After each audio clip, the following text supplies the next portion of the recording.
చలికాలం స్టార్ట్ అయింది. మంచుతో పాటు కాస్త వర్షం కూడా స్టార్ట్ అయిందనమాట. సో ఎప్పుడైనా వర్షం పడేటప్పుడు లేదా ఎదురుగాలులు చలి ఎక్కువ ఉన్నప్పుడు మామూలుగా మనకేమనిపిస్తుంది అంటే వేడిగా చాయ్ తాగాలి, లేదు అంటే కాఫీ తాగాలి అనిపిస్తుంది.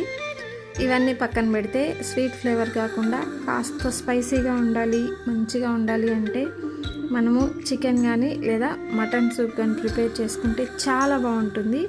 అదే కాకుండా ఈ చలికాలంలో మంచు స్టార్ట్ అయినప్పుడు మటన్ సూప్ అనేది హెల్త్కి చాలా మంచిదన్నమాట. ఎందుకు అని అంటే అందులో మనం యాడ్ చేసే ఇంగ్రీడియంట్స్ అల్లము, మిరియాలు, ఆ తర్వాత పుదీనా, ఇట్లాంటివన్నీ కూడా లవంగాలు, ఇట్లాంటివన్నీ కూడా మనకి హెల్త్కి చాలా మంచిదన్నమాట. చాలా వరకు జలుబు చేయకుండా ఉంటుంది, రిలీఫ్గా ఉంటుంది. ఈవినింగ్ టైంలో అలా వేడిగా సూప్ చేసుకుని తాగితే ఆహా సూపర్ సూపర్ అన్నమాట.